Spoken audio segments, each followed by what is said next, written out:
ਜਤ ਪਹਰਾ ਧੀਰਜ ਸੁਨਿਆਰ, ਅਹਰਣ ਮਤ ਵੇਦ ਹਥਿਆਰ।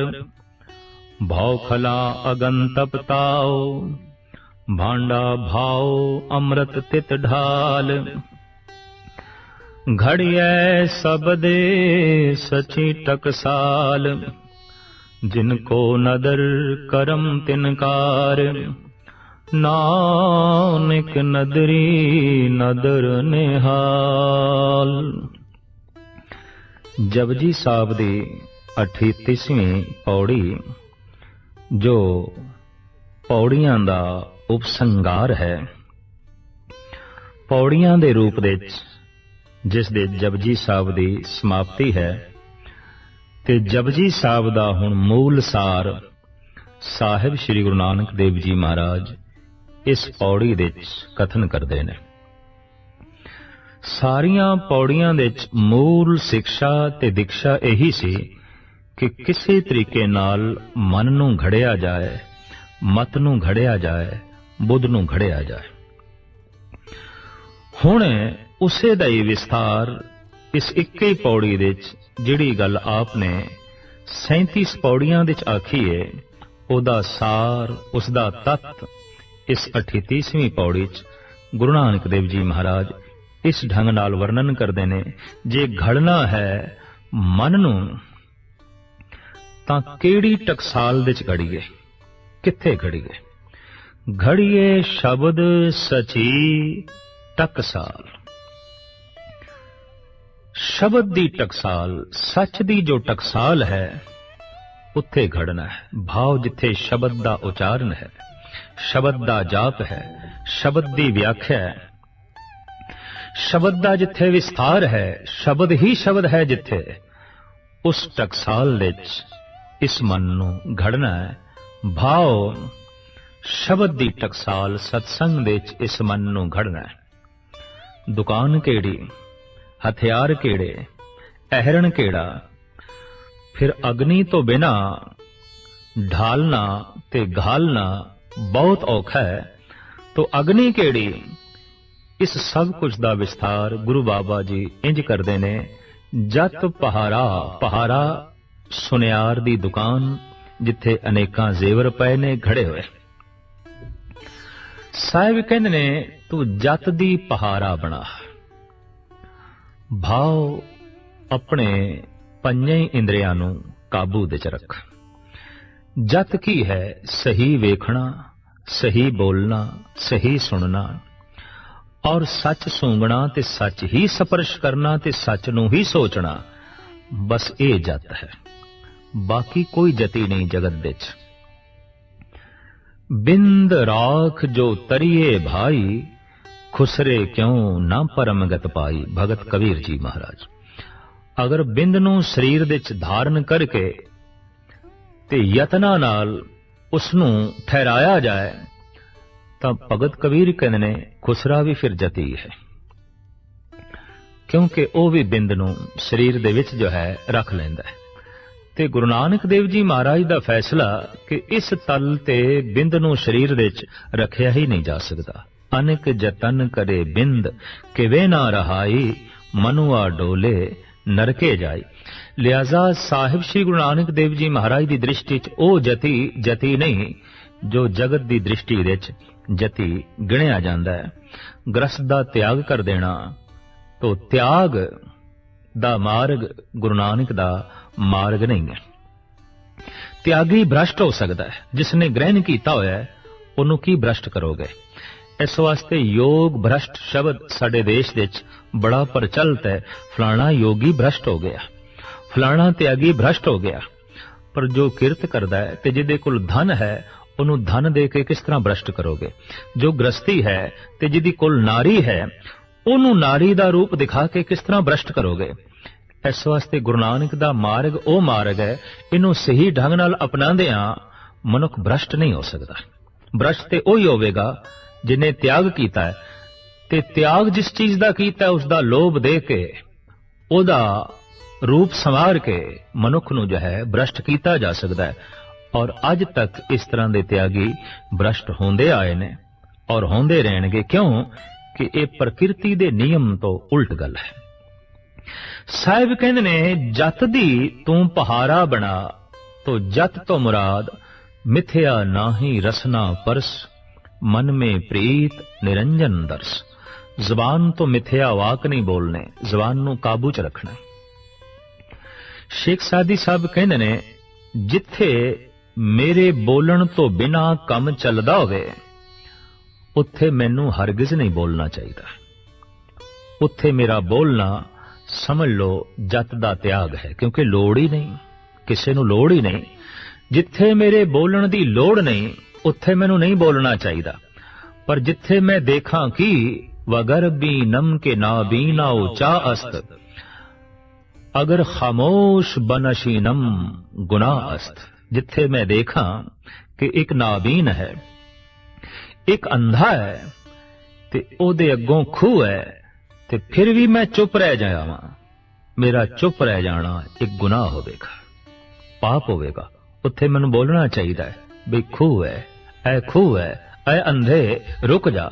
ਪਰ ਬੰਦਾ ਸੁਜਾਖਾ ਹੈ, ਉਹਨੂੰ ਸਭ ਕੁਝ ਦਿਖਾਈ ਦੇ ਰਿਹਾ ਹੈ, ਤੇ ਫਿਰ ਮੈਂ ਰੋਲਾ ਪਾਵਾਂ ਬਈ ਅੱਗੋਂ ਖੂਹ ਹੈ, ਅੱਗੋਂ ਖੂਹ ਹੈ।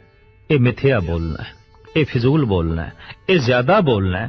तो जति बंदा उतना ही बोलता है जितनी लोड़ है, ਉਹੀ ਸੁਣਦਾ ਹੈ ਜੋ ਜੀਵਨ ਲਈ ਲਾਭਕਾਰੀ ਹੈ।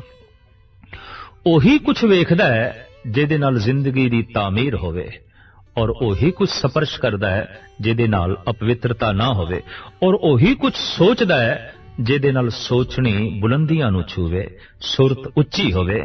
ਜਤੀ ਦੇ ਇਹ ਲੱਛਣ ਨੇ। ਤਾਂ ਸਾਹਿਬ ਕਹਿੰਦੇ ਜਤ ਦੀ ਪਹਾਰਾ ਬਣਾਈ ਜਾਵੇ, ਸੁਨਿਆਰੇ ਦੀ ਦੁਕਾਨ, ਤੇ ਸੁਨਾਰਾ ਕੌਣ ਹੋਵੇ? ਧੀਰਜ ਸੁਨਿਆਰ। ਧੀਰਜ,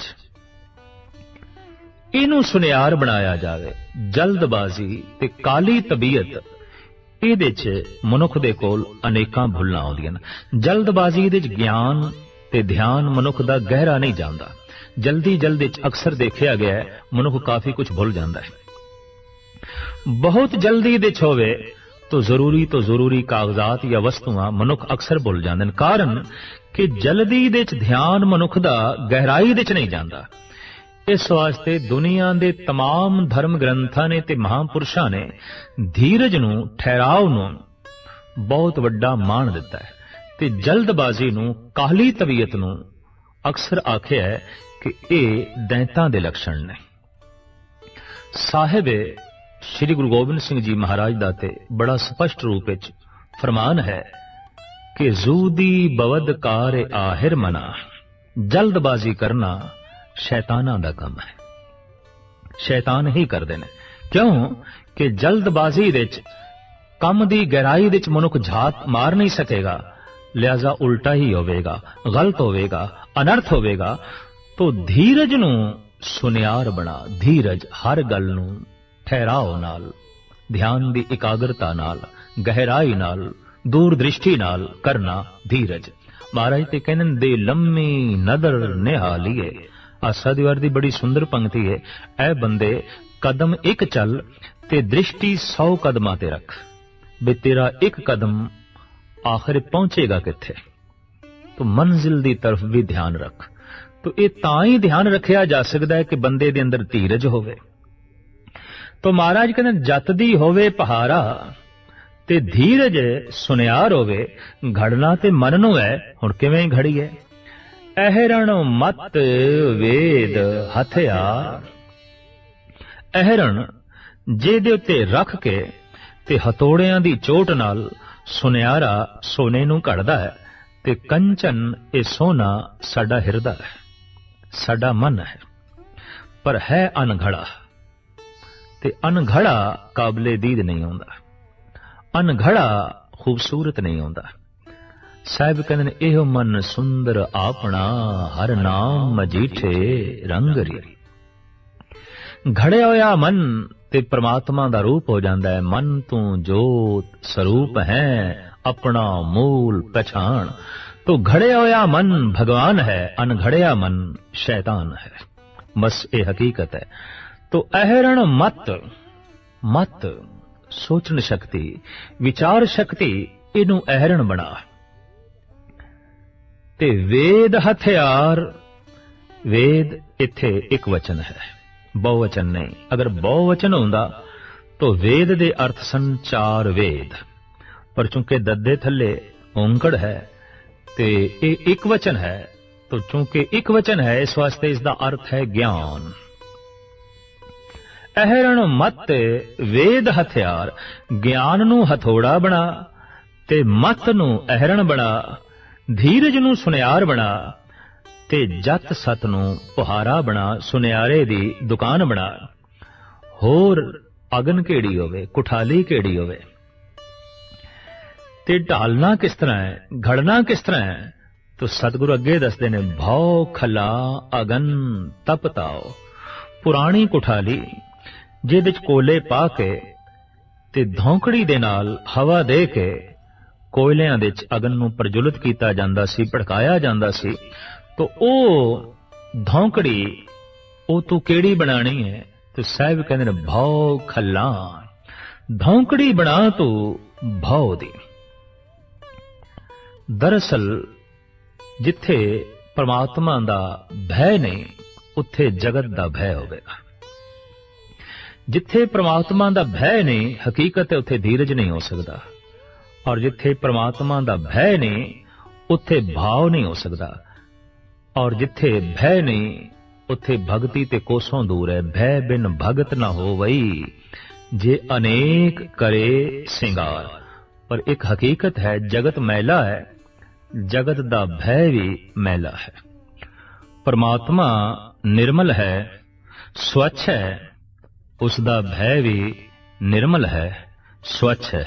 ਨਿਰਮਲ ਭਉ ਪਾਇਆ, ਹਰ ਗੁਣ ਗਾਇਆ, ਹਰ ਵੇਖੇ ਰਾਮ ਹਦੂਰੇ।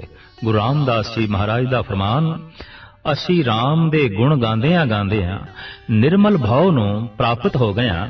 ਔਰ ਜਿਸ ਦਿਨ ਦਾ ਨਿਰਮਲ ਭੈ ਪ੍ਰਾਪਤ ਹੋਇਆ, ਹਿਰਦਾ ਸ਼ੁੱਧ ਹੋ ਗਿਆ, ਪਵਿੱਤਰ ਹੋ ਗਿਆ। ਜਗਤ ਦਾ ਭੈ ਹਿਰਦੇ ਨੂੰ ਮੈਲਾ ਰੱਖਦਾ ਹੈ, ਪਰਮਾਤਮਾ ਦਾ ਭੈ ਹਿਰਦੇ ਨੂੰ ਨਿਰਮਲ ਕਰ ਛੱਡਦਾ ਹੈ। ਸਿਰਫ ਨਿਰਮਲ ਹੀ ਨਹੀਂ ਕਰਦਾ, ਬਲਕਿ ਜਗਤ ਦੇ ਸਾਰੇ ਭੈ ਵੀ ਮਿਟ ਜਾਂਦੇ। ਨਿਰਭਉ ਜਪੇ ਸਗਲ ਭਉ ਮਿਟੇ। ਜਗਤ ਦੇ ਸਾਰੇ ਭੈ ਮਿਟ ਜਾਂਦੇ ਨੇ, ਜਗਤ ਦੇ ਸਾਰੇ ਡਰ ਦੂਰ ਹੋ ਜਾਂਦੇ ਨੇ। ਐਸਾ ਮਨੁੱਖ ਨਿਰਭਉ ਹੋ ਕੇ ਵਿਚਰਦਾ ਹੈ, ਨਿਰਭਉ ਹੋ ਕੇ ਜੀਵਦਾ ਹੈ, ਕਿਉਂਕਿ ਸਾਰਿਆਂ ਦੇ ਵਿੱਚ ਉਸ ਨੂੰ ਫਿਰ ਆਪਣੀ ਹੀ ਅੰਸ਼ ਦਿਖਾਈ ਦਿੰਦੀ ਹੈ। ਤੋ ਸਾਹਿਬ ਕਹਿੰਦੇ ਨੇ, ਧੌਂਕੜੀ ਬਣਾਵੇ ਭਾਉ ਦੀ। ਭਾਵ ਪ੍ਰਮਾਤਮਾ ਦੇ ਭੈ ਦੀ, ਕਾਨੂੰਨ ਦੀ, ਨੀਤੀ ਦੀ, ਪੁਲਿਸ ਦੀ।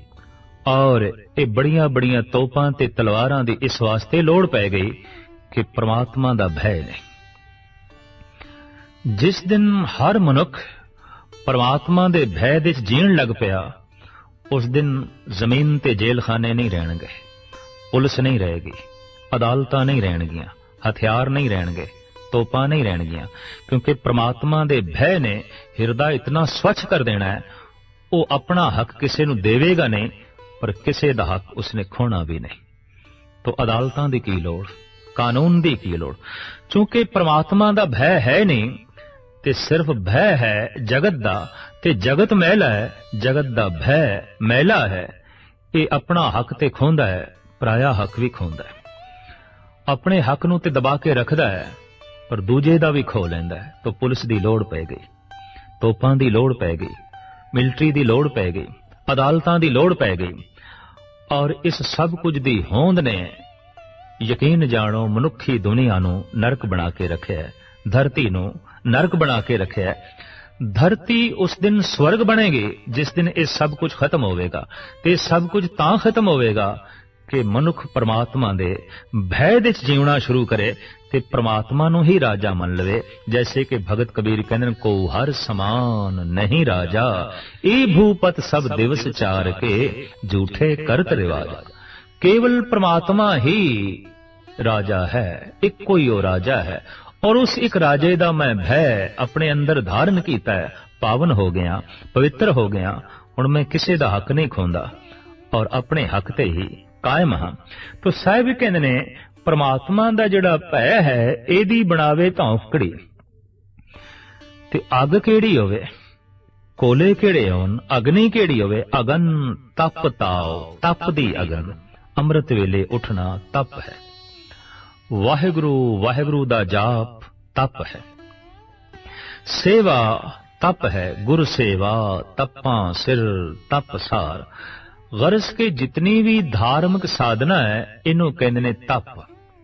ते तप दी ही जो अगन है वास्तविक ओही ब्रह्म अगन है, वास्तविक ओही परमात्मा दी अगन है, जिसका जिक्र भगत कबीर ने कीता है। ब्रह्म अगन सहजे पर जाली एक चोड़ सिदाया। जिन्हों योगिया ने योगा अगन करके आख्या है, ये हकीकत है, बहुत वड्डी सच्चाई है कि जगत दी जो शक्ति है वो अग्नि है। अगर सूरज ठंडा पै जाए तो सब कुछ ठंडा पै जाएगा। ब्रह्म अग्नि दरअसल वो अग्न है जो निर्मल है, स्वच्छ है, शीतल है ते परम प्रकाश ते परम आनंद देने वाली है। तो साहिब कहते ने भै दी बनावे ये धौंकड़ी ते तप ताओ तप दी अग्न पैदा करे। अमृत वेले उठे, जप करे, तप करे, नितनेम करे, सेवा करे, दान करे, पुण्य करे, ये सारी दी सारी साधना नूं तप कहंदे ने। और इहदे नाल अग्नि वधदी है, ब्रह्म अग्न वधदी है, प्रकाश वधदा है, चानना वधदा है। तो भौ खला अगन तब ताओ भांडा भाओ अमृत तित ढाल। कुठाली केड़ी होवे जिहदे च ढालना है, इस मन नूं ढालना है। आखिर भांडा केड़ा है, कुठाली केड़ी है? सुनारे दी एक कुठाली जिहदे च ओ अग बालदा है ते ओहदे च सोने दी डली नूं रख के ओ फिर ढालदा है। तो साहिब इत्थे कहंदे ने भांडा भाव दा होवे, धौंकड़ी भाव दी ते भांडा भाव दा। भाव भाव प्रेम। साहिब कहंदे ने साध संगत बिन भाव नहीं उपजे, भाव बिन भगत ना होए तेरी। भाव धार्मिक दुनिया का मूल गुण है, बुनियादी गुण है, इंज कह लो फल है। भाव तक पहुंचा होया मनुख ही भगवान तक पहुंचता है। हो सकता है ज्ञान तक पहुंचे होया, जत तक पहुंचे होया, भय तक पहुंचे होया भी बंदा उरार रह जाए, पर भाव तक पहुंचे होया बंदा उरार नहीं रहिंदा। ओ ते भगवान दे द्वार ते पहुंच जांदा है। पर भाव तां पैदा होवेगा जे भय होवे, ते भय तां पैदा होवेगा जे वेद होवे, विद्या होवे, ज्ञान होवे, ते ज्ञान तां पैदा होवेगा जे धीरज होवे। क्योंकि जल्दबाज बंदे कोल ज्ञान नहीं हो सकता। काली तबीयत वाला जो मनुख है ओदे कोल विचार नहीं होवेगी, ओदे कोल सूझ समझ नहीं होवेगी, ओदे कोल ज्ञान नहीं होवेगा। तो ये स्पष्ट है कि जिथे भाव है उथे भव है, जिथे भव है उथे ज्ञान है, और जिथे ज्ञान है उथे धीरज है, और जिथे धीरज है उथे ही जत है। जत तो धीरज दा जन्म होया, धीरज तो ज्ञान दा जन्म होया, ज्ञान तो भव दा जन्म होया, ते भव ने बाकायदा भाव नूं जन्म दिता, ते भाव ने मनुख दी सुरत नूं एकदम भगवान दे द्वारे ते पहुंचा दिता, परमात्मा दे द्वारे ते पहुंचा दिता। भांडा भाव अमृत तित ढाल। इहदे विच ही अमृतमई अपने मन नूं ढाल तो भावना दा भांडा बना के, भावना दी कुठाली बना के, घड़िए शब्द सची टकसाल।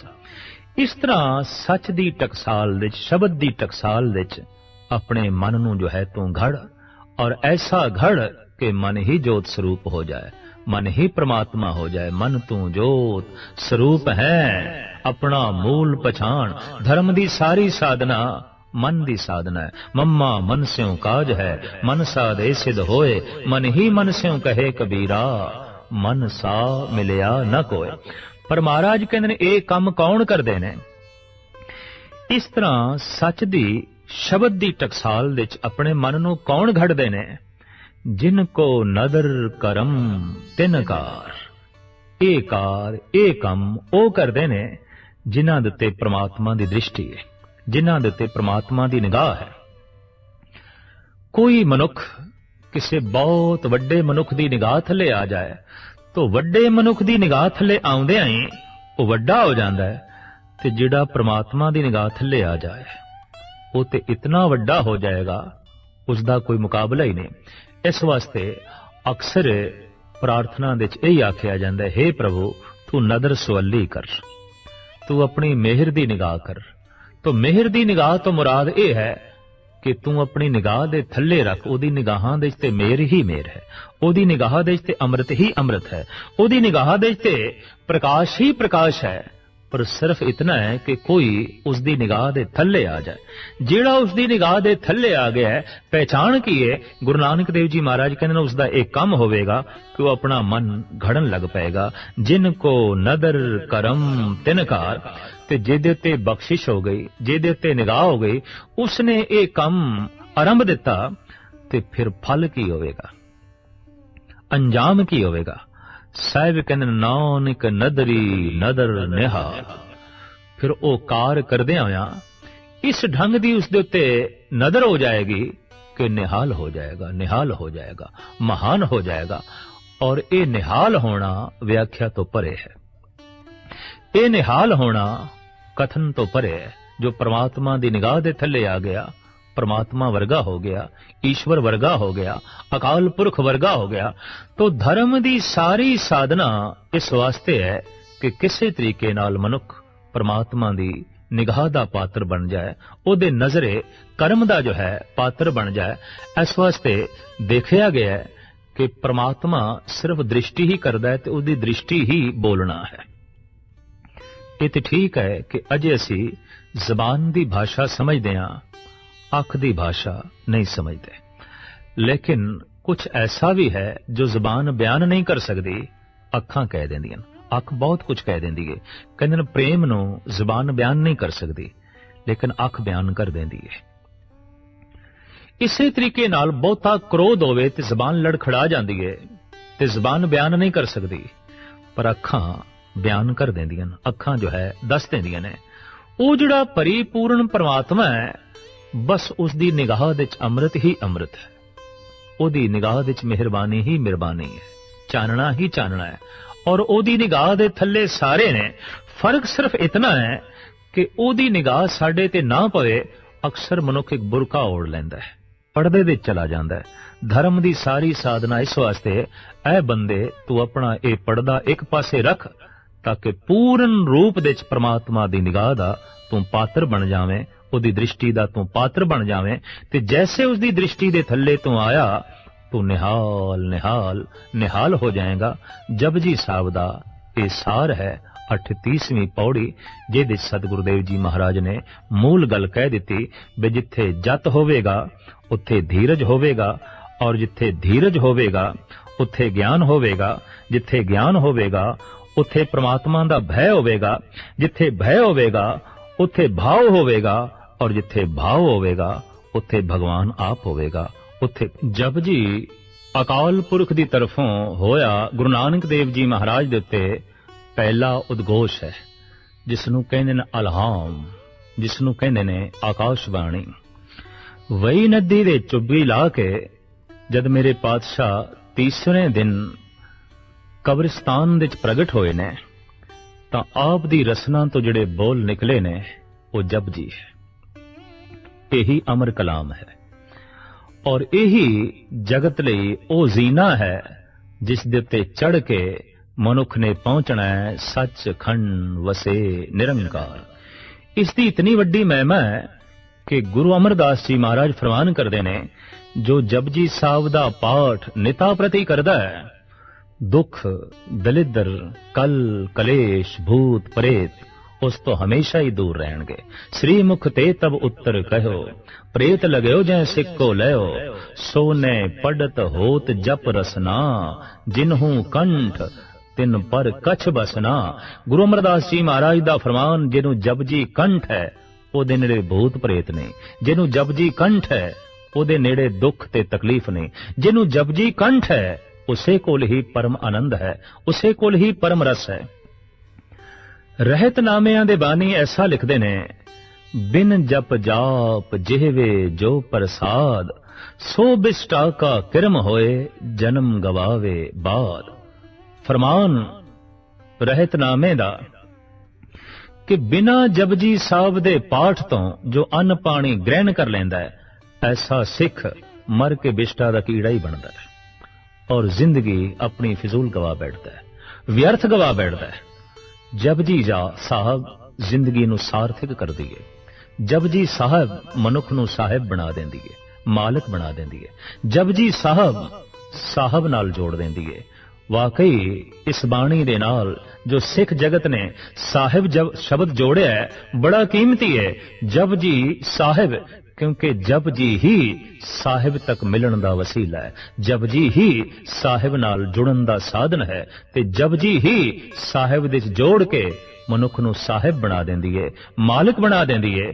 ਫਿਰ ਮਨੁੱਖ ਗੁਲਾਮ ਨਹੀਂ ਰਹਿ ਜਾਂਦਾ, ਫਿਰ ਤੇ ਬਾਦਸ਼ਾਹ ਹੋ ਜਾਂਦਾ ਹੈ। ਜਿਸ ਨੂੰ ਬਖਸ਼ੇ ਸਿਫਤ ਸਲਾਹ ਨਾਨਕ ਪਾਤਸ਼ਾਹੀ। ਪਾਤਸ਼ਾਹ ਤੇ ਬਾਦਸ਼ਾਹਾਂ ਦਾ ਬਾਦਸ਼ਾਹ ਕੌਣ ਹੁੰਦਾ ਹੈ? ਜਿਹੜੇ ਇਹ ਗੁਣ ਮੇਰੇ ਪਾਤਸ਼ਾਹ ਨੇ ਇਸ ਜਪਜੀ ਸਾਹਿਬ ਦੀ ਅਖੀਰਲੀ ਪੌੜੀ ਵਿੱਚ ਵਰਣਨ ਕਰ ਦਿੱਤੇ ਨੇ। ਇਸ ਤੋਂ ਅੱਗੇ ਜੋ ਹੈ ਉਹ ਸ਼ਲੋਕ ਹੈ, ਪੌੜੀ ਨਹੀਂ।